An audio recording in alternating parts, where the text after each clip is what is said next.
প্রতি বছর লাখো লাখো মানুষ আসেন তারকেশ্বরে। বাবা তারকনাথের মাথায় জল ঢালতে নারী পুরুষ নির্বিশেষে আসেন এই তীর্থভূমিতে।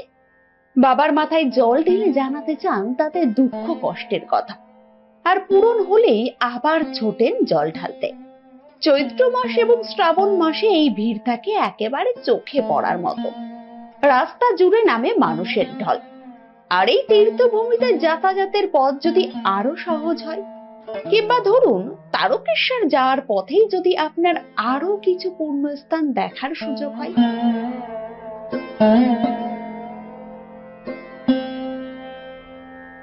চৈত্র মাস পড়তেই ভিড় জমেছে তারকেশ্বরে। সোমবার করে বাবার মাথায় জল ঢালতে যেন ঢল নামছে মানুষের।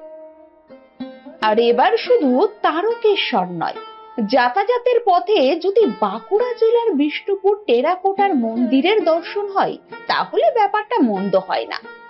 কিন্তু তাতেও বাধা নেহাত কম নয়। বেশ কিছুদিন ধরেই আটকে আছে কাজ। রেলপথ তৈরির কাজে বারবার বাধা পেতে হচ্ছে। ফলত জানা যাচ্ছে তারকেশ্বর থেকে বিষ্ণুপুর যাওয়ার রেলপথের পরিকল্পনা প্রস্তুত থাকলেও ট্রেন চালু করা যাচ্ছে না। সূত্রের খবর, এবার এই কাজ এগোতে সাধারণ মানুষের সাহায্য চাইছে পূর্ব রেল। শুধুমাত্র তারকেশ্বর আর বিষ্ণুপুরই নয়, আরো একাধিক গুরুত্বপূর্ণ স্থান ছুঁয়ে যাবে এই রেলপথ। রেল লাইনের মাঝেই পড়বে রামকৃষ্ণের স্মৃতি বিজড়িত কামারপুকুর ও সারদা দেবীর জন্মস্থান জয়রামবাটি।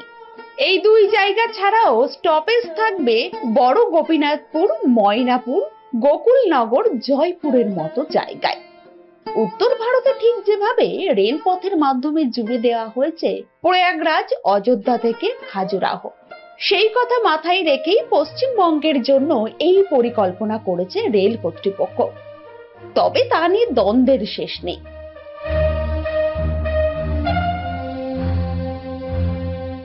কিছুদিন আগেই বাঁকুড়ার কতুলপুর ব্লকের হেতাল গ্রামের বাসিন্দারা আন্দোলনেও নেমেছিলেন। রেল লাইনের উঁচু জায়গায় জল আটকে গেলে গ্রাম পর্যন্ত ডুবে যেতে পারে বলে আশঙ্কা গ্রামবাসীদের। তাই তাদের দাবি, একটা কালভার্ট তৈরি করে দিক রেল, তবেই তারা রেল পথ করতে দেবেন। পরবর্তী আপডেট পেতে সাবস্ক্রাইব করুন সংবাদ ত্রিনয়ন, সত্যের সাথে মানুষের পাশে।